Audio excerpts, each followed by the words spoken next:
Football on Off the Ball. With Paddy Power's Save Our Game. Donating at least 100,000 to Irish football via England goals this summer. Gamble responsibly. Gamblingcare.ie. Welcome along to the Euro 2020 show here on Off the Ball. Shane Hannon with you for the final time. We've been with you for 20 episodes across the tournament, and it's finally over. And what a tournament it's been. We're live in the usual places this morning. OTB Sports Radio on the OTB Sports app.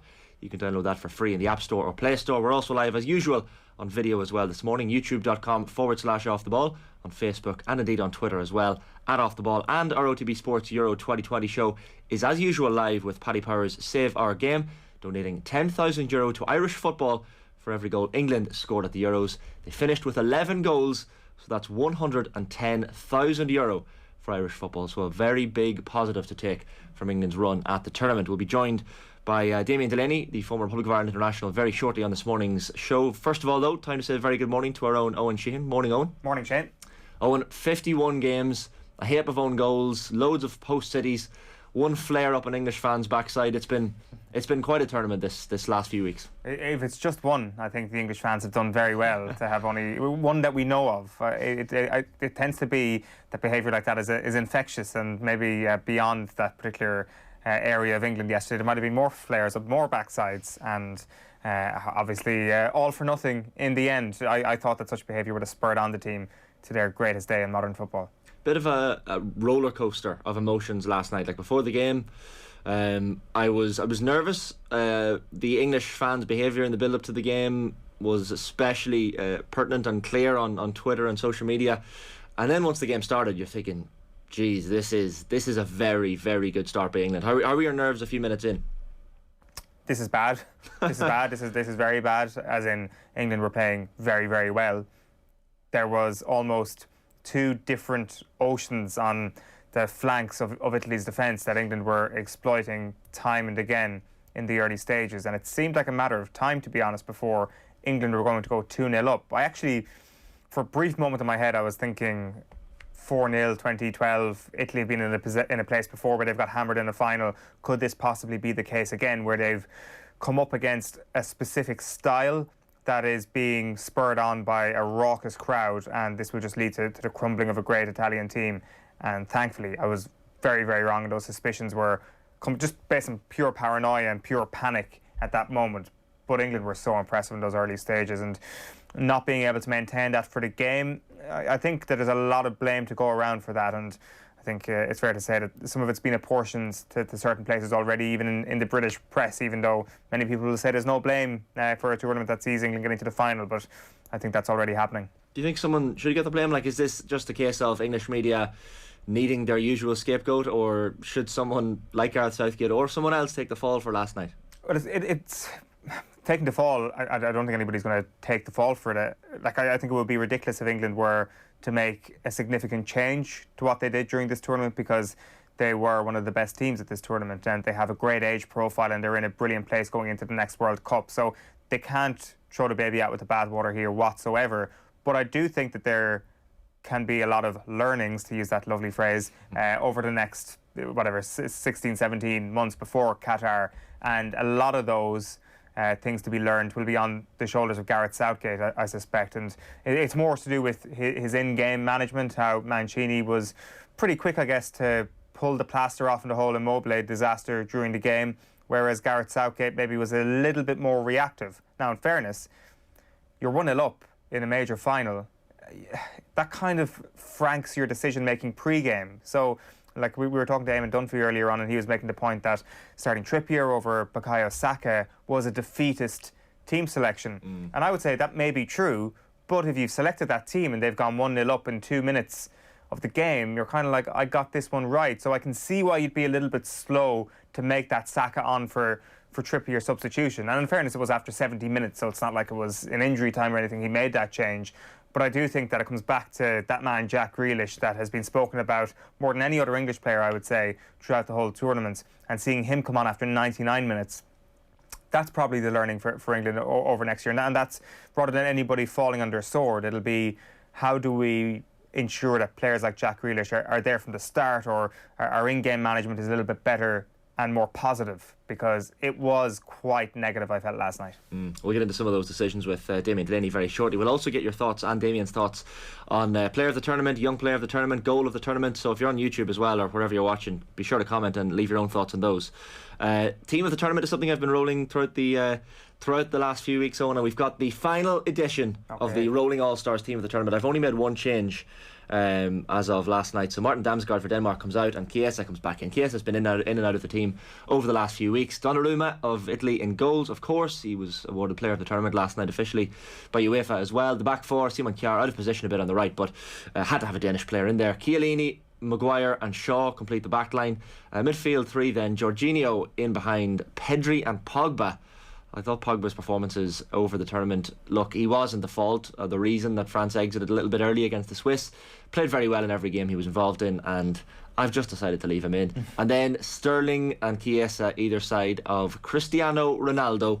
No doubt going to get a bit of hate for leaving Cristiano in, but Owen, he is the Golden Boot winner. 5 goals, 1 assist.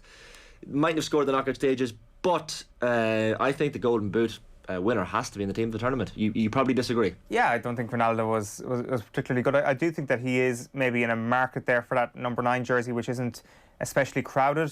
Schick might have been the other obvious candidate there, just given if you're going to look at the goal scoring charts. But then again, I mean, it's not exactly like you're making a disaster by leaving Schick out. So Ronaldo wouldn't be in my first 11 on first thought, but then the more you think about it, the more you're like, Like if Harry Kane had played well last night, for example, he probably gets there, despite being in and out of form throughout the whole tournament, which probably sums up where the number 9s were at. It wasn't a tournament that got the best out of 9s, I think it's fair to say. I think even a lot of Harry Kane's good play last night came from him dropping deep, and a lot of his good play throughout the tournament.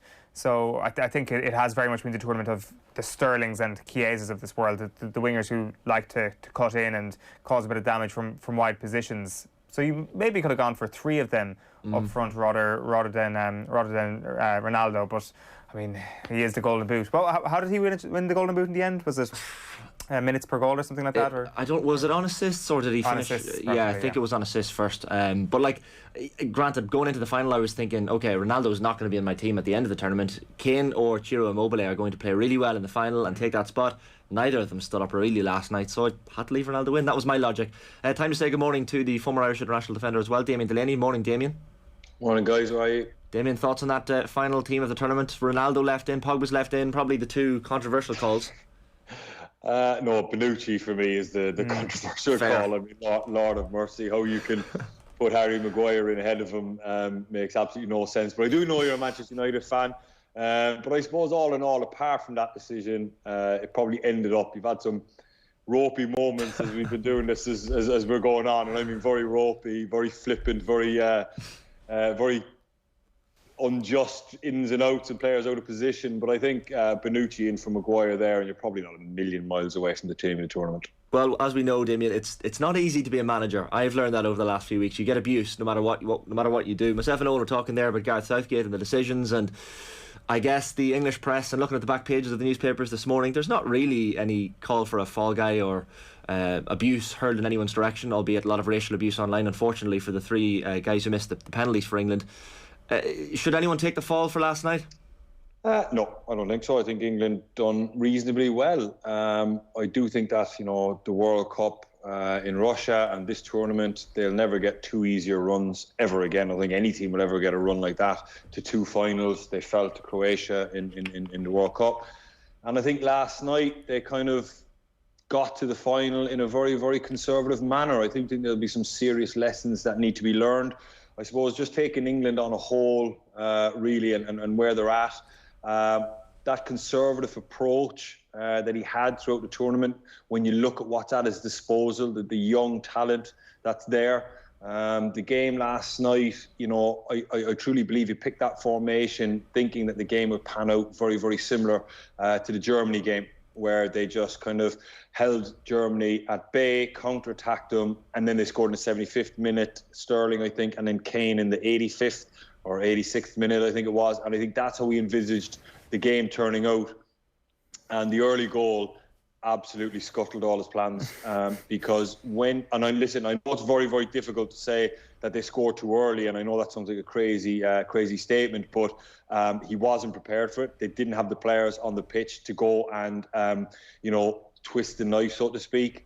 When you pick 7 defenders and 3 attackers and you score after 2 minutes, the natural instinct of 7 players is going to be defend. And they did reasonably well for the first half, but it is impossible, and I say nigh on impossible, to hold out for 88 minutes against a team of Italy's calibre. They did well to get it to extra time and penalties because early in the game, especially in the first half, the players are fresh, they're dialed in, they're kind of, the adrenaline is still flowing, so the energy is there and they can withstand. But as the game wears on, players are getting fatigued, players are mentally becoming drained because they're doing the same thing over and over and over again. They're just filling holes, they're just sliding across the pitch, they're just getting blocks and winning headers. It's very hard to maintain that. And as the game wears on, gaps will start to appear, and then of course Italy being behind have a nothing to lose mentality, so they're going to throw the kitchen sink at it, and the game becomes very lopsided. And once the die is kind of cast, it's very, very difficult for England to kind of re-establish themselves. Now, I will give Gareth Southgate an awful lot of credit because he recognised it, and it's very hard for him when they go 1-0 up to change and go, actually, do you know what, I'm going to bring on attacking players now and really go for it. He was almost stuck. And he was like, let's see how long I can hold on for. And then as the game was wearing on, I'm pretty sure he was thinking, maybe we can get to 90 minutes, maybe we can get to 90 minutes. But in fairness, as soon as Italy scored, he switched straight away. I think it was a decision that he really wanted to do, probably earlier in the game. And so far as he went to a back 4, put Kyle Walker right back, got Jordan Henderson and Bukayo Saka on the pitch, and tried to stem the tide a little bit because, if he'd left it as it was, England were going to lose that game in normal time. But he just managed to turn it, and then eventually got Grealish on the pitch. And if you look at the team that finished 90 minutes, if he'd have started with that team and went after the Italians a bit earlier and a bit more confident, a bit more kind of swagger, because he has the players to do that. But I just don't think, we've spoken about this nearly every week, their conservative approach in the game, in every game. They've just been kind of plotting and tiptoeing their way through it, and he didn't want to fall down at any stage, and then get to the final. He thought, no, we like the Germany setup, that was nice, we can do that again. But I think the early goal caught England more than it caught Italy. But then ultimately, Verratti and Jorginho took hold of that game. I mean, they really did. Start the second half, they came out, and Verratti almost became the number 6. And my God, what a second half performance he put in terms of passes, bouncing the ball, moving England around. So when England are getting more tired, he just really sticks the knife into them. And they got their reward with the equaliser. But as I said, I think he deserves credit for recognising it, I think, Southgate. But also, it's hard to criticise him because you can't legislate for scoring after 2 minutes. Is there an onus on the players, Damien, for how they went into their shell as well? Because after all, the formation that Southgate picked ends up going 1-0 up so early. Yeah, no, because, I mean, look, the wing-backs are what caught Italy out in the first 10 minutes, over on the right-hand side. Who's playing right wing-back? Trippier. Trippier and Shaw. Sorry, Trippier and Shaw really caught out Italy, and you could see that Italy got caught. And I remember doing a chat recently about this. Remember, there was a big discussion around Ireland with 3-5-2 and stuff. And sometimes 3-5-2, if you haven't really prepared for it, and maybe the Italians wouldn't have had enough time to discuss 3-5-2, what we would do and things like that. And for the first 10 minutes, Italy were a little bit kind of got shocked a little bit because the wing-backs were joining in, and England were very, very attacking and very, very front foot. And because Italy play a narrow 3 in midfield and a narrow 3 up front, the wing-backs were getting a lot of joy and the full-backs tucked in. So Italy were kind of stunned a little bit. But after 10 minutes, every time the camera cut to Mancini, he was bellowing out instructions, and he realised, okay, they've gone with this system. Now, I know he would have known that at 7 o'clock when the team sheets came in, and they would have spoke about it, but it's all hustle and bustle before a game. You're trying to discuss things, but they just got caught a little bit. Once they ironed it out and they realised what they were up against, once Italy went, okay, we're up against 5-3-2 here. Where's the space? Where can we create overloads? Where can we maintain a rhythm? We're going to have the ball. We know what to do. All those players are super, super experienced in playing against a system like that. And once they got into their rhythm, they were really good from maybe 10 minutes to half time. I know England with fans and the manager would probably say, oh, we did well in the first half. Okay, but the tide was turning and they were building momentum. Italy, they were getting stronger and stronger and stronger. And ultimately, Southgate, I felt sorry for him. He was sitting there thinking, do I stick or twist? And at 1-0 up, it's very hard to twist. You know, it is. It's very hard. So we just stuck with it. So listen, it was fantastic tactical battle. It was fantastic the way the game played out. I really enjoyed watching it. It's a shame for England. I think on the whole they've done really, really well. You know, they didn't cover themselves in glory off the pitch, you know, in terms of the stuff that went on with the fans and stuff. But I think the players are a credit to themselves. The players were fantastic. They handled themselves brilliantly. The manager is a joy. But I still think that, you know, there's more in this England team. I think that, like, once he the manager comes out and says, no, we have some world-class players here. We're going to have that swagger that we showed when we got Jordan Henderson on the pitch, when we got Jack Grealish on the pitch, when we got Saka on the pitch, then I think England can develop and grow. And I think in 18 months' time, that for me is the lesson to learn, that the manager needs to have more confidence in his players. The occasion definitely got to the fans. Did the occasion get to the players? Like, I was listening to Eamon Dunphy chatting to Owen and Jared this morning, Damien, and he spoke about this, you know, Southgate coming out the day before in the press conference, the evening before, and saying, you know, talking about healing the nation and the Queen's message to the players, and, you know, this spirit of the Blitz that some people referred to. Like, did the occasion, do you think, get to the English players, or is that an excuse that's just kind of, in hindsight, can be used? In my opinion, no. I think it was purely the system that caught England last night. The players delivered. They really did. You know, they started the game really, really brightly.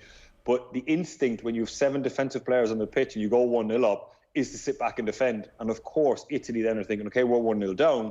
They have some world-class players. They're going to get on the ball and start bouncing, moving the ball around the pitch. And then it's very hard to wrestle back control of the game. Once you kind of get stuck in that mode of hanging on and digging in, after 4 or 5 minutes, you know, it's very, very hard to snap out of it. The only way to snap out of that is with changes, to change the formation or to change players and to get them on the pitch. I think if England started with the team that finished in 90 minutes, like I said, a flat back 4, you know, Henderson and Phillips in midfield, you know, Saka, Grealish, Mount, Kane up front, Sterling, you know, started with these players on the pitch, I think, and they were more on the front foot. They took the game to Italy. They did have the calibre to kind of grab hold of the game. But when you go 1-0 up after 2 minutes in the European Cup final and you've got 7 defenders and 3 attackers on the pitch, the natural tendency of every player is to protect what we have. And obviously Italy have upped the ante because they're getting more possession now. It's very, very difficult. If you have the correct players on the pitch and you go 1-0 up, then it's perhaps easier to kind of turn the screw and keep your foot down and drive on and maybe get a second goal. But it's nigh on impossible for them. The game was set up. Southgate had set the game up for 0-0 after 60 minutes and reassess it. You know, we'll get to 60 minutes, we'll take this thing out the Italians, you know, we'll soak up pressure, we'll counter-attack, we'll be strong defensively, and after 60 minutes, we've got ammunition on the bench. We can get it off and we can really go for this game if we can get there. That's what he did against Germany. That's been his tendency throughout this tournament, ultra-conservative. But the goal after 2 minutes just knocked him, really. That's my opinion, really. Like, some people talk about Southgate not having this defined philosophy, which, you know, you can take or leave, I guess, as an opinion. But he's got England this far. He got to the semi-finals of the World Cup a few years ago. He's got them to the final within a kick of the ball of winning European Championships. Like, were you disappointed that maybe those decisions, like even say taking Jordan Henderson off the bench as opposed to taking someone like Sancho or Grealish on a little bit earlier? Like, was that disappointing to you to see Henderson picked as the early sub? Not really, because it's the natural, almost we're still winning kind of, you know, and we'll get him on and we won't. Did Henderson come on before or after he scored? Sorry, I can't remember correctly, but like it wasn't the most gung-ho, because even at 1-1, he's probably still thinking, we're still drawing the game. I don't need to go for it, but I need to kind of turn the tide a little bit. That's exactly what I was thinking would have been. It's like, okay, it's, you know, we're winning 1-0 or we're drawing 1-1. I can't remember exactly. But he's just after, thinking, okay, just after the score. Just afterwards. So he just probably thought, I don't need to go for it now because we're still drawing 1-1. But what I really need to do now is wrestle back control of this game, because the die that had been cast, they were going to lose in 90 minutes. But obviously he doesn't want to go too attacking, get on all the attacking flair players, because then they definitely will lose. So I thought it was the right shift to try and stem the tide a little bit, get Henderson's energy on the pitch, get his legs on the pitch, get his leadership on the pitch. He passes forward an awful lot more than the other two. And then he gradually did it again. So his next substitution was Saka to come on the pitch. And his next substitution was Grealish. And in fairness to him, by the kind of extra time period, England were more of a force. They weren't in, you know, the dominant side by any stretch of the imagination, but they were more in the game than they were from, say, 5 minutes to 90 minutes. So I think he did really well to do that. Now, he knew that was the issue, but obviously just kind of doing it at the right time was very, very difficult. It's like Saka on for Trippier was actually his first change. So that would suggest, Damien, that was an admission of the formation being wrong. Well, exactly. But at 1-0 up, it's very hard to admit that it's wrong, because when you're 1-0 up and you've got 5 at the back, so his first substitution was like going to a flat back four because Kyle Walker went to right back and he got Saka on the pitch. Because I guarantee after 2 minutes when that goal went in, he probably thought, oh no, please, no, we're in trouble because we haven't got the players to kick on here. And then he thought, I'm going to have to ride this as long as I possibly can. And then when he changed it, he had to get back some control of the game. Extremely difficult situation the manager found himself in. I mean, you have to give him a certain amount of credit. He knew, he was ultra calm on the sideline. He didn't panic. But I guarantee you, when he analyses, he'll just be like, damn, we didn't have the players on the pitch to kick on. And obviously holding out against Italy for 90 minutes is just far too long. So I don't blame Southgate for his in-game management. I think he'd done a brilliant job of the in-game management. It was just that, thinking under pressure like that, he'd done a great job reading his substitutions and the way he went about it. What's your read on how he handled the penalty shootout then? Well, without being on the inside, it's difficult to know. Managers will never force players to take penalties. That's one thing. And that narrative that's going around at the minute that, he made Saka. No. Managers will trust the players because it's impossible, by the way, because I've been in situations, going into games in the playoff final where we discussed penalties and stuff like that. But, players or the manager made a point in the time, he goes, I can't pick penalty takers now, lads, because I don't know who's going to be on the pitch. We can make 3 substitutions, we could have injuries. We have no idea how the game is going to pan out, what substitutions we're going to have to make. So you prepare everybody to take penalties. But at the same point, you can't tell a player. So Southgate wouldn't have went to Saka and said, you're taking the 5th one. The manager throws a question out there. Who feels good? Who wants to take a penalty? Who's in a good place? Who have we got left? So he'll look at the 11 players he has on the pitch and he'll throw the question out there. And then it's up to the players. The manager, I promise you, would no way interfere and say, you have to take the first, you have to take the second, not in a million years. And I think that's why, the criticism for the likes of Sterling, Shaw, Grealish, experienced players, obviously didn't stick their hand up. So they didn't want to take a penalty. That's the criticism on them. That's not the manager's fault. And I'm pretty sure that the players that took the penalties stuck their hands up. No, there is an argument to be made that possibly Gareth Southgate should have said to Saka, no, son, come on. You're 19 years of age. You're not taking the 5th penalty. Have I got another taker? That's a possibility, and maybe that should have happened, and that is a discussion. But if a player sticks his hand up, and I'll say, so he goes through the penalties, who wants to take the first one? Harry Kane said yes. Who wants to take the second one? Who wants to take the third one? Who wants to take the 4th one? They could have got to the 5th one, and nobody could have stuck their hand up. And all of a sudden, Saka, being a youthful 19-year-old, probably went, no, I'll take it. Maybe then the manager should have said, no, hang on a minute, son. Raheem, do you want to take it? Jack Grealish, do you want to take it? Or Luke Shaw, do you want to take it? But if those players don't want to take it, they don't want to take it. And by all accounts, Damien, the 5 that took penalties, it was based on the rehearsals, as they're calling it, in training. So it's based on actual evidence that he's seen in front of his eyes. Like, what more can he do? Like, does he go against that because Bukayo Saka is 19 years of age and he feels that he's a little bit youthful? Like, I think that the criticism of Southgate here is a little bit over the top. Wait, say that again? Sorry, I didn't hear that. He's based it on empirical evidence, on what they've done in training, the actual trial runs of these penalty shootouts that they've done. Saka, I'm not sure that's possible. You don't know who's going to be on the pitch. He can't say that these are going to be 1st, 2nd, 3rd, 4th, 5th, because who's to say that Saka's going to be on the pitch? Who's to say that? I promise you that's impossible. I don't know where that came from. Maybe he said that, but it's nigh on impossible to predict who you're going to have on the pitch at the end of the game. So, I mean, I'm not sure about that. I'd have to. Did Southgate say that, or? I saw it mentioned in a Daniel Taylor piece in The Athletic today, going through the penalty shot by shot. What do you make then of Rashford and Sancho being brought on in the last minute for penalties? Like Eamon was saying earlier on, that you kind of need to feel your way through a game before being able to take a penalty. I don't subscribe to that. I think it's nigh on impossible to put a science on penalties. I do know that he was trying to get him on from the 26th, 27th minute. If you look back through the game, both of them were stripped and ready to go. And I remember there was an English staff member arguing with the linesman. So he was trying to get them on after 26, 27 minutes. So maybe they could get up ahead of steam, get a couple of touches. The fact that he couldn't get them on until 29 minutes is obviously something that, I don't know. The game the game did stop, but the Italians might have restarted it too quickly to allow those substitutions to take place. But look, you can't put a science on penalties. It's a lottery, Bukayo Saka was on the pitch, an hour, and he missed. Jorginho was on the pitch for 120 minutes, and he missed. So, I mean, it's not ideal, don't get me wrong, but as a manager trying to predict penalties, you can't blame a man for penalties because you can't predict it. Like I said, that piece in the Athletic, I think that is nigh on impossible to say that they're going to be my 5 penalty takers. Impossible to know who's going to be on the pitch. Maybe they would have had some sort of scenario where they say something like, who would fancy taking the 5th penalty? Maybe 3 or 4 players put their hands up or something like that.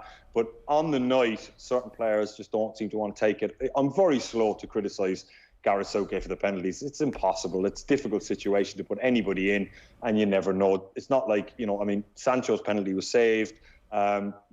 Rashford tried to be a little bit too clever. Keeper went the right way. He just forgot the most important bit, which is getting it inside the post. So, these things happen. Nobody's to blame for it. I'd commend those lads for putting their hands up and actually stepping up and take a penalty. I would commend Saka for, if he did put his hand up and say, I'll take the 5th one, when more senior and experienced players didn't want to take it. I think he deserves an awful lot of credit for that, and he should be supported by his club, by all England supporters, I suppose, because that is a difficult time for him. But he's got a great manager in Gareth Southgate who's been there, done that, and worn a T-shirt. Damien, I guess one of the things that Roy Keane made a point about on ITV after the match, he was saying if you're Sterling or Grealish, you cannot sit there and have a young kid like Saka go up and for a penalty ahead of you.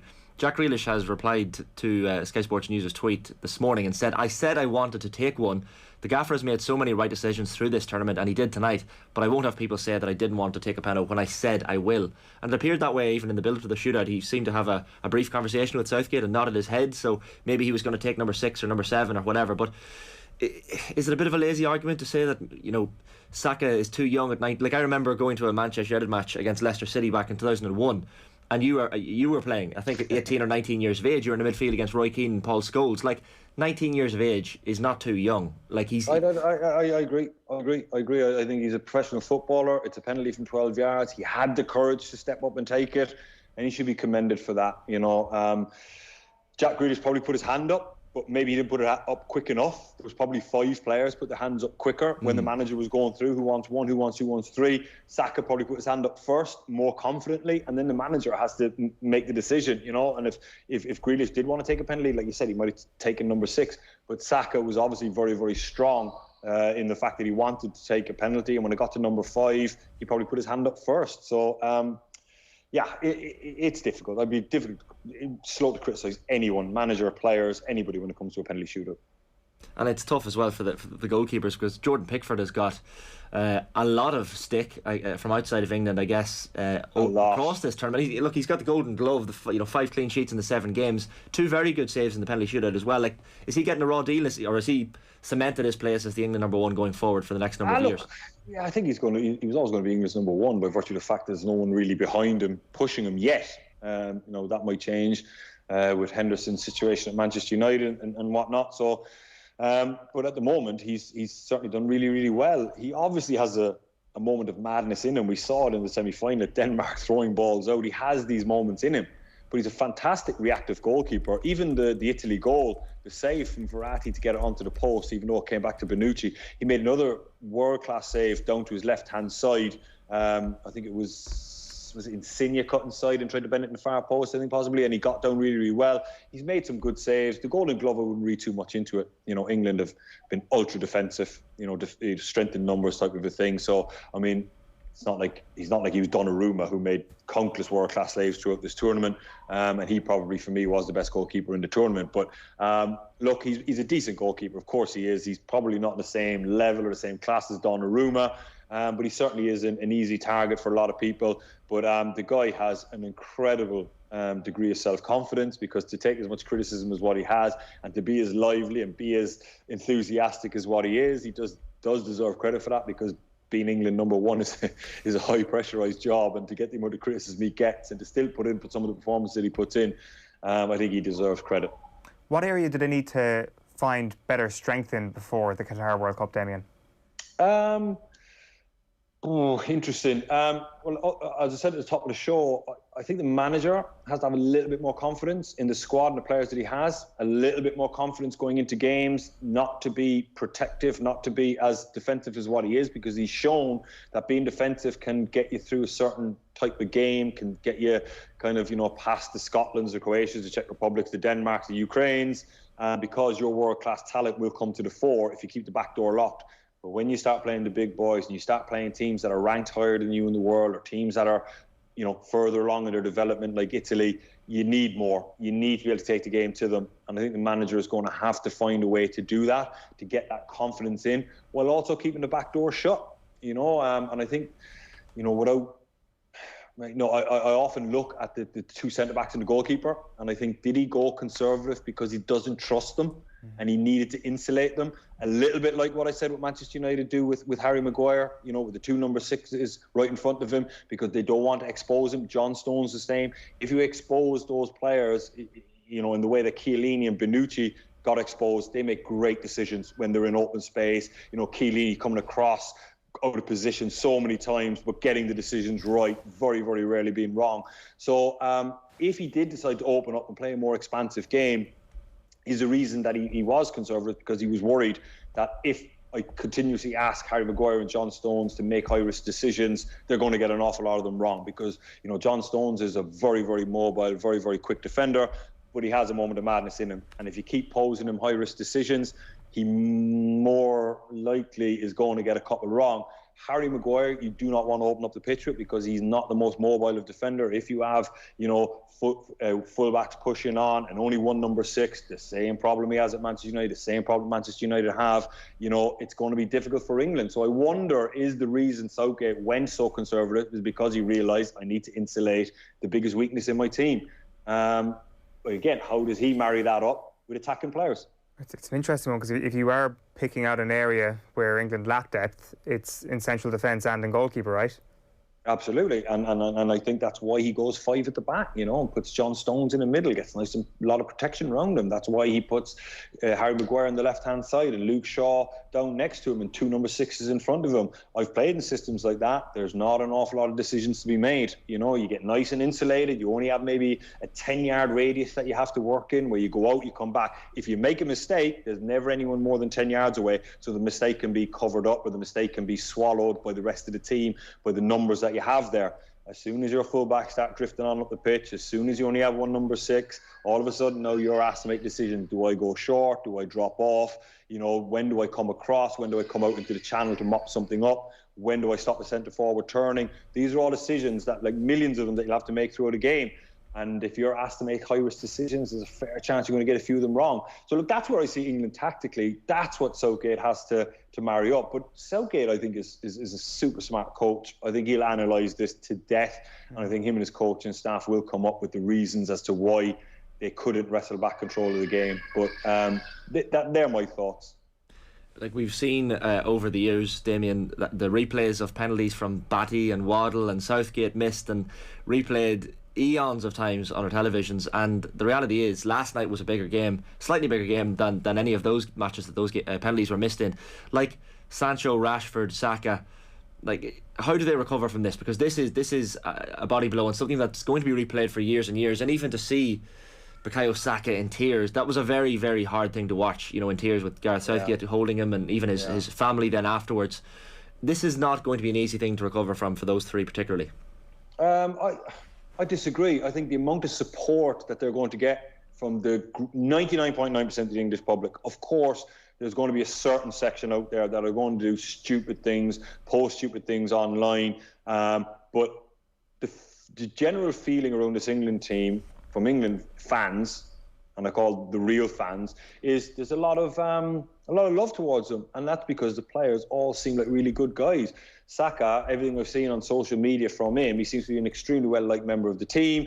He seems to be like a lovable kind of rogue or a little bit daft. And the same with Sancho and Rashford. There is a lot of good feeling towards them. And I think the groundswell of positivity is going to drown out any of the negative stuff. Of course, the negative stuff needs to stop, but that's a completely different discussion for a different day. But I feel that the manager is fantastic in the way he deals with the players.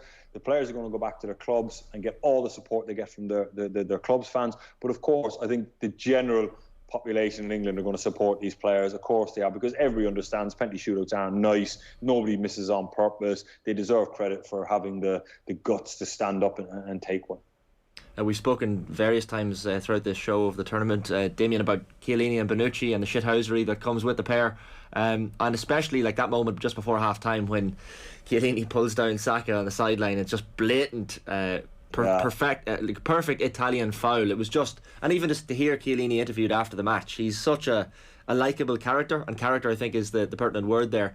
Like, maybe just a word on that pairing. I know they played together at club level with Juventus as well, so it's just they know how to play well together. Yeah, they're tough and they're uncompromising, and they understand that their job first and foremost is to be a defender, and that's what they do. And that little incident you talked about there, where he was trying to shepherd out for a throw in, and Saka just wiggled his way around underneath him, and he realised, oh no, I'm in trouble here. And you knew there was no way on earth that Saka was going to get away from him there and give up the potential for a counter attack. So he hauled him down in the most ruthless and brutal fashion that you could manage. I mean, he could have tried to ankle tap him or kick him or something, but he didn't want to take the risk of trying to ankle tap him and missing him. So he thought the best thing to do here is I'm just going to grab him round the neck and absolutely body slam him to the ground, just to make sure that he doesn't get up and run away again. So look, they're brilliant to watch. They're fantastic, and I hope that any young defender out there that's watching that puts posters up of these two guys on their defensive of these defenders on their wall. Because if you want to be a centre back growing up, if you can do that, everyone thinks centre backs now need to have an enormous amount of skill, be able to thread passes through back lines and create and be Virgil van Dijk and travel into midfield. All that's brilliant if you can do it. But if there's centre backs out there that can't do it, these two guys should be your idols, your heroes. These are the ones you should be replicating. You should get yourself on YouTube and just put their plays on a loop and just watch their decision-making process. The violence that they tackle with is just absolutely brilliant. And it just shows you don't have to be the most skillful a player. No, I'm not saying they're not skillful. They're very, very basic, but they understand their job. Their job is to give it to the midfield players, because they're the ones that make things happen, and that's what they do. They give the ball to the midfield players and they wait for the next attack to come. So, as I said, young players, stick a poster of them two up on your wall and want to be like them. I don't really remember a time when Chiellini wasn't 36 years of age, but has he adapted his game over the last little while? Like, has he actually slowed down in any way, Damien, or what are you seeing? I don't think so. I think in extra time at one point, he was going on overlaps. Because England were so defensive, they were so compact. Harry Kane was maybe 10 yards outside their 18-yard box, and I think he probably just thought, there's no threat here from England. And at one point, I did see him gallivanting up outside the left back, and I think they had Jorginho and Locatelli came on, or Cristante, that came on. They were kind of defensive midfield players, but his enthusiasm and his drive and his desire and his decision making is just impeccable. I mean, it really is. He comes out of his position, very, very, very rarely over his career has he ever got that wrong. When he comes out, he means business, and if he does get it wrong, well, Saka find out what happened. Can he keep going, do you think, till the World Cup? Well, yeah, motivation when you get to his age is obviously a huge thing. He's won countless Serie A's. He's now won a major tournament with Italy. I think the motivation now for Qatar 2022 and the Champions League for Juventus are probably the two things that are driving him at the moment. With the World Cup only being 18 months away, I think that could be enough for him to have one last stab at a Champions League for Juve, and obviously then the stab at the World Cup. I mean, he'll be 37, 38. He's such a warrior that I think that it'll be up to him. If he wants to continue, he will. I don't think he'll be ushered out or anything like that. But then I suppose it depends what Italy have in the pipeline coming through. I think Mancini isn't the type of guy that will rely on sentiment. Mancini thinks that they've got a better option coming through, or this guy is slowing down, or he wants to go in a different direction. He will be cut, because it happens to everyone. Like, I'm not sure, have you been congratulated much throughout the course of this tournament, Damien, but your own connections obviously to Roma would suggest that this is a big win for you as an ex-pro, right? Absolutely, yeah. And Jose Mourinho going in as the manager there is obviously a wonderful thing. But look, Italian football is on the rise now. Mourinho being back in Serie A, Inter Milan champions, AC Milan are kind of threatening to be the force that they were, or they're on the verge possibly of getting back to the top table. Juve are in a period of rebuilding, possibly with a new manager and bits and pieces. But Italian football with this is the shot in the arm that it was looking for, to really put it over the top and to start competing at the top end of Champions Leagues, because it's been a while since we've seen Italian teams dominating in the Champions League. We expected Italy to dominate possession, and they did. Damien, like 72%, I think, was one of the figures that I saw after last night. And like, really, we spent a lot of time talking about the English, and Sterling was excellent, Maguire was brilliant, Shaw was brilliant throughout this tournament. But that Italian midfield of the likes of Jorginho, Verratti, Federico Chiesa as well. Like, I saw a lovely video of Federico Chiesa when I think he couldn't have been any more than 2 years of age, with his father Enrico, and the interviewer was asking little Federico who's going to score all the goals for Fiorentina when Batistuta retires, and he says me, and he's just a lovely video and so warm to see. And Federico Chiesa was so impressive throughout this tournament, and generally, especially considering Ciro Immobile was quite quiet throughout the tournament, and they didn't really have that number 9 to focus on. The Italian midfield really stepped up, Damien. Yeah, Chiesa would be your worst nightmare to play against, because the guy is just relentless in his running, and sometimes he just runs at you, and he's probably not 100% sure what he's going to do. He just runs at you, and the ball pops out the other side, and he's got this amazing drive, and he's so quick that he just kind of muscles you out of the way and somehow gets on the other side of you with the ball, even though you're trying to predict what he's going to do. But it's very, very difficult, because his directness, he's probably not 100% sure what he's going to do until he's actually doing it. He's very, very instinctive in that way. So he'd be a difficult guy to kind of monitor in the game, because you'd kind of be thinking, do I stop him at source? Do I go tight to him? Because sometimes the best way to stop guys like that is to just get really tight to them, stop them turning, stop them getting up ahead of steam. But then he doesn't mind running on the back here without the ball either, and he's so quick and so direct with his running as well, that he has that in his locker too. So he's an absolute nightmare for any defender to play against, and he's been a real breath of fresh air for Italy. The midfield, I think the first show I highlighted Barella as my main man, and I thought that he was going to be one of the players of the tournament. Didn't quite spark into life for him. The performances that I've seen from him with Inter, he wasn't quite on the same level. But Jorginho and Verratti, especially last night, but Jorginho throughout the tournament was absolutely impressive. I saw a statistic this morning of, I think, 26 interceptions in the tournament, which is like nearly twice what anyone else has had. I mean, he has been incredible, not just his passing, but his interception. Of course, we've seen at Chelsea, he does lack legs when people run at him and skip by him. His recovery pace isn't the best. It was actually pretty horrific, but his positioning is brilliant, and his interception is brilliant, and the way he sets the tone and the tempo for a team is fantastic. A couple of interesting comments in from our listeners and viewers this morning as well. Mangesh Pernik says Southgate made a lot of right calls, but the order for penalties was strange. Even Shaw scored a penalty in a recent Europa League shootout. Needed more experience. Saka just too young. United Forever says, how was Grealish not brought on after 60 minutes? Henderson is a player that should be brought on if England needed a leader in the final 10 to hold out the win. And one here I want to get your thoughts on, Damien, as well. Jonesy84 says, if Southgate picks a similar team for the World Cup, England won't win it. He needs to be more attack minded and just have Rice as the holding midfielder. What do you make of that?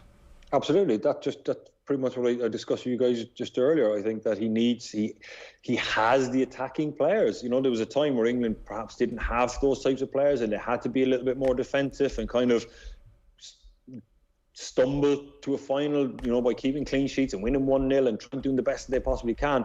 But I think that the 10-year plan that England have had in place, the St George's Park carry on, I mean, they have produced some real top-class, borderline world-class talent. Maybe some of them aren't quite world-class just yet, but they really do have some top players. And it's Southgate's job now, I think, for the World Cup to find out a way to be more dominant, to have more confidence, to dominate the ball, to get the clever players on it, to get the top players on the ball in the right position, while also managing to keep the back door shut. I think in an ideal world, he probably would have liked to have gone with number 6 and freed up for more attacking players. But he seemed to be set on Rice and Phillips, and I can't help but think that is because the two centre-backs are probably the weak point in the team. I mean, they're both wonderful players. Maguire and Shaw are wonderful players. But you wouldn't trust them to go on and win a tournament. When you look at the type of defenders that Italy have in Chiellini and Bonucci, you probably wouldn't trust them throughout the course of a tournament, because when you get to the latter stages of tournament football, one bad decision and that's it, you're out, you're home. So you need to be perfect, and I think that those two guys aren't quite perfect. MW says that he saw a press conference this morning where Southgate was asked if his team were too nice. I think he is, and have an element of sympathy towards him, but delighted Italy won. Easier to watch television again. Is there something in that, in the niceness element, Damien, or is that a bit of a reach? No, I think that's definitely a reach, to be honest with you. I think, they just, the players are all young guys. They all seem really, really good guys. They carried out the tactics that they were asked to perfectly. And they were just a victim of circumstances last night with the goal after 2 minutes. But no, I don't think that a lot of those England players are too nice at all, no. Time for our awards, lads. We have the end of tournament awards to get through. Just 3 awards. Paul Hegarty says, get on to the Chiellini appreciation part of the show. What a guy, what a leader. I'm going to start off with the Chiellini appreciation part of the show because my player of the tournament is Giorgio Chiellini. Now, you could have chosen a lot of those Italian players. Bonucci was up there. Donnarumma, I think, got the official award. But for me, even the shithousery with Jordi Alba in the semi-final, the interviews, even walking up to Harry Maguire pre-game yesterday in the tunnel outside the stadium saying, big man, he's a character. And then his performances on the pitch as well. I think he missed one of the earlier games as well in the tournament, but just leads from the back, puts in those hard tackles, puts in the graft, and for me he's the player of the tournament. Owen, who's your player of the tournament? I've got a 3 here. In place number 3, third place, I've got Raheem Sterling. In second, I've got Jorginho, and at 1, I've got Bonucci. Actually, so I was delighted when Damien was saying earlier that Bonucci should have been in there ahead of Harry Maguire. So it was Bonucci or Jorginho for me. I think Bonucci actually outshone Chiellini in terms of his actual play. Obviously, Chiellini is the figure of the tournament, the most memorable character of the tournament. But Bonucci for me, and Jorginho, obviously, just what a couple of months it's been for him. Yeah, hard to argue with any of those two. I'm just going to go with Jorginho. I just think he's been fantastic. He has a lovely way about him. He's a joy to watch. His manipulation of the ball, his choice of pass, his timing of the pass, his placement of the pass is brilliant. The pace that he puts passes on. I mean, I wouldn't imagine him being the most vocal player, but his passing says so much. The pace that he puts the ball into a player, the side or the foot he plays, the passes to, tells the player exactly what he's supposed to do. If he rolls it into him, it means there's pressure coming. If he fires him at your left foot, open up and turn, whatever it may be, his tempo is absolutely brilliant. And I'm going to go with Jorginho. But listen, if we pick any of the other two, Chiellini or Bonucci, I wouldn't be upset either. Young player of the tournament then. A lot of decent young players had great tournaments, really, it has to be said. Martin Damsgaard for Denmark was one who was up there. I know Donnarumma is obviously a lot of people's picks, but for me it has to be Pedri for Spain. What's the age cut off for young? It's if you were born on the 1st of January 98, so anyone born after that, so what's the maths here? 23, under 23? 23. Hang on, this is the official one. What's Shane's one? Oh, sorry. Okay. Rules there. Yeah, no, I'm gonna say under 23 because Donnarumma I think is 22 and he certainly comes within the bracket. So like Pedri's 18, he's well under it. He'd be the minor player of the tournament. Yeah. So for me, Pedri, he just ran the show for Spain. They were very unlucky not to get to a final. So Pedri's my young player of the tournament. Owen. Yeah. Sorry, go on, Damien. No, I'm saying that if it was like 23, I know Chiesa is probably just outside it. He's 23, but if it couldn't be Chiesa because he was a bit too old, I would go with Pedri. For a lot of people, I think Pedri is the pick for a young player. Owen, who's your choice? Yeah, Chiesa, a month and a half over age actually. You forget like he plays like a fella who's 33 rather than 23 at times. It's like Pedri's obviously the answer here. It's very, very hard to make a case for anyone. I would have been interested to see the clamour for Bukayo Saka had he scored the penalty last night, maybe as somebody to be in the mix. But Pedri, 18 years of age, 52 games he played for Barcelona this year and played basically every minute for Spain in the tournament. It's just such a joyful thing to think that there's another 10-15 years of this guy playing at an unbelievable level, and the people who know a hell of a lot better than me saying that he's already doing things that are better than Iniesta at this age. Luis Enrique said that, for example. It's just going to be a brilliant career, and that's the danger for England actually, is that the next World Cup is the teams who've almost used this Euros as almost a testing ground for their squads. Spain will be in a much stronger spot going into that tournament, for example. It's not going to be a situation where England are going to be top of or close to top of the pile come Qatar. Yeah, it'll be interesting to see, especially the next couple of years. There's a lot of talk about changing managers in different countries, changing managers. I know a couple already have got rid of their managers from the Euros, but I guess Gareth Southgate is fairly safe in the job, especially when it's only 18 months away, as you mentioned. Qatar Goal of the tournament, lads. There's a lot. This was a tournament. You could have picked an own goal of the tournament as well, because there were so many of them. But in terms of goals, I've gone with a top 3 here. Modric against Scotland, number 3. Pogba's curler against the Swiss into the top corner was number 2. And Patrick Schick from distance against Scotland, I don't know how many yards, 40 something yards out. I mean, that's the goal that's going to be replayed, I think, long after this tournament is over. So Patrick Schick against Scotland is my goal of the tournament. Where have you gone? You're a man of simple pleasure, Shane. Just if a man can kick the ball long and into the top corner, ideally, it does the job for you. De Bruyne versus Denmark for me, from the Lukaku force and I guess silkiness on the sideline to get around a couple of players, the Tielemans pass, the Hazard brothers linking up before the ball pops out to De Bruyne with a pretty emphatic finish. I absolutely love that goal. I think one of my favourite goals was Insigne against Belgium. Was it Belgium? Where he cut inside and he drifted, and just the casualness of it, the angle from behind. I love those ones where they're just coming inside. Everybody knows what he's going to do. The goalkeeper knows what he's going to do, but he just put so much swaz on it. The goalkeeper's got no chance. But my goal of the tournament, I'm going to go with Pogba. I mean, that was just, again, a thing of beauty. I mean, the way he got the ball out his feet, very little kind of run up. And again, everybody knew what was going to happen, but, it was just perfectly placed, and a wonderful goal and a celebration was worth it for me. So I'm going to go with Pogba.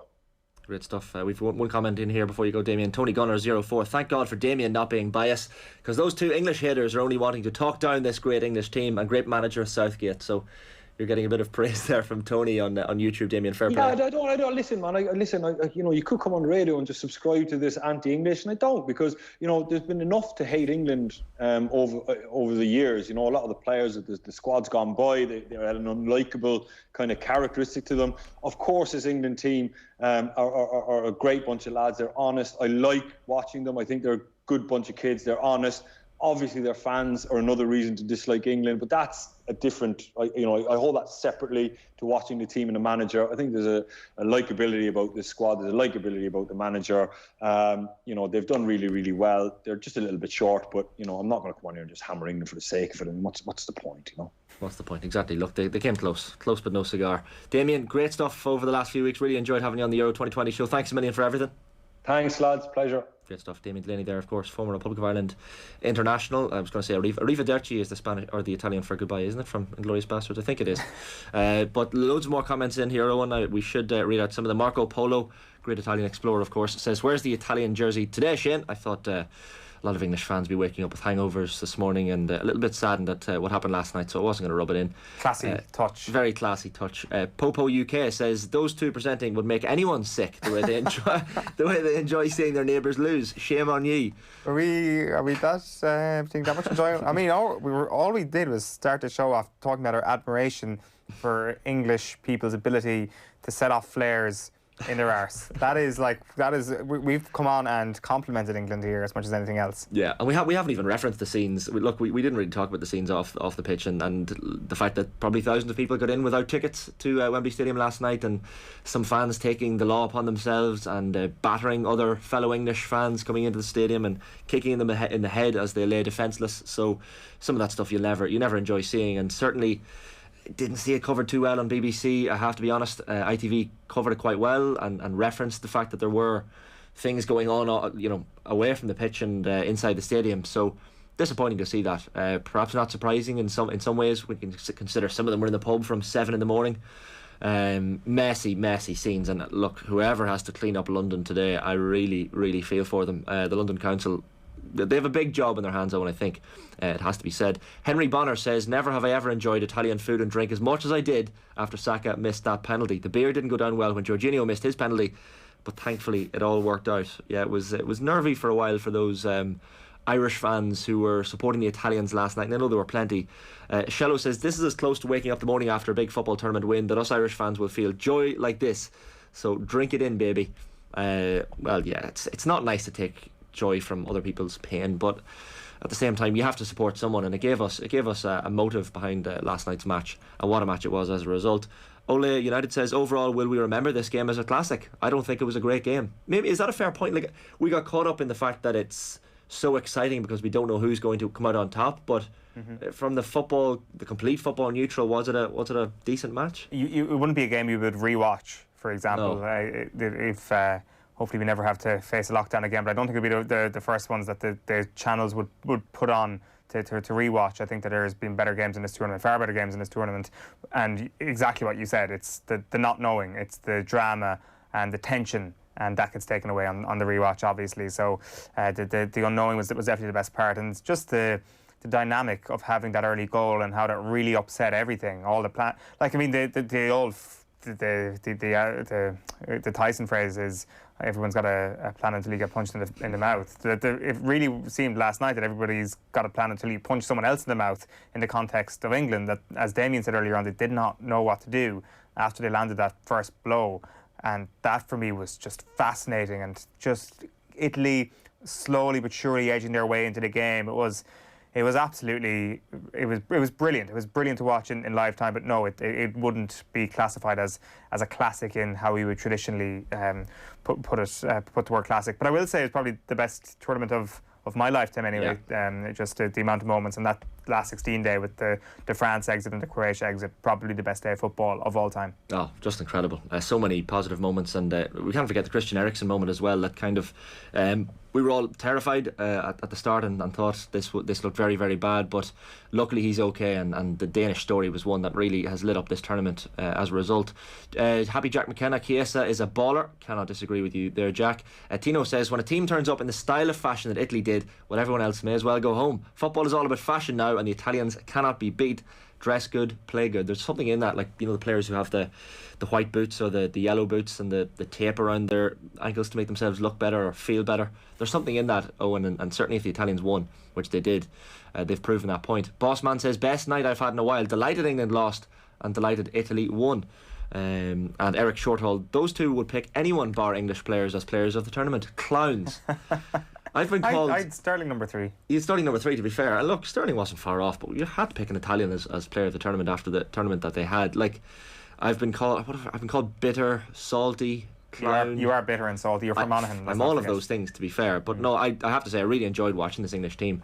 Definitely enjoyed watching them lose as well last night. But they are a team that you can't help but admire for what they've brought to the country, and even to see Phil Foden as well. It was disappointing that Phil Foden couldn't have been fit last night, and even Spinazzola as well. At least one of them, at least they both had a key player out injured, and it wasn't one over the other. It kind of maybe balanced it out a little bit, did it? Potentially. I do think that if you're getting a lot of pleasure from England losing last night, I think there's probably added pleasure from the fact that this might well be their best opportunity. Now, there will be further opportunities. They've got an outstanding team with a great age profile, and they will be thereabouts at the next World Cup, but nothing will be as well set up for them as what was essentially a home tournament, with a number of the favoured teams pre-tournament being knocked out for them, and after beating Germany 2-0 to be in a glorious position. And they were in a glorious position last night, and it didn't happen. I do think it can't come any closer without them winning it at the next time of asking. That's what I'm trying to say. Yeah, we'll wait with bated breath to see how they get on in the World Cup in Qatar in 18 months' time. Owen, great stuff this morning as always. Thanks a million. Cheers, Shane. Owen Sheahan there of OTB AM, of course. That is the Euro 2020 show in the books. We are live, of course, in association with Paddy Power's Save Our Game, donating €10,000 to Irish football for every goal England scored at the Euro. So that's €110,000 raised for Irish football as a result of the 11 goals England scored. Luke Shaw's strike, of course, early on last night being the 11th goal that they scored. If you missed any of the show or any of the episodes across the tournament, the full podcast of this one will be up very shortly on the OTB Sports app and indeed otbsports.com. Full video as well, youtube.com/off the ball. Plenty of highlights and clips as well on our Twitter and Instagram at Off the Ball. Myself on Twitter as well at ShaneHannon01. So that is the Euro 2020 show in the books. A big thanks to all of the guests and co-presenters we've had across the last 3.5 weeks or so. 20 episodes we've had in all, and I've really, really enjoyed it. Big thanks to the production team as well, producers Dahi Boland and Catherine Murphy, Emma Carroll too on vision mixing. Plenty more reaction and analysis of last night's final, of course, from 7 p.m. tonight on Off the Ball with Joe. So that'll be on News Talk and the OTB Sports app and the usual places. And of course, join Jerry and Owen across every single morning this week from 7:30 on the OTB Sports app on OTB AM. What a tournament it was. Euro 2020 is in the books. Forza Italia. We'll speak to you soon. Ciao. Football on Off the Ball. With Paddy Power's Save Our Game. Donating at least 100,000 to Irish football via England goals this summer. Gamble responsibly. Gambling care.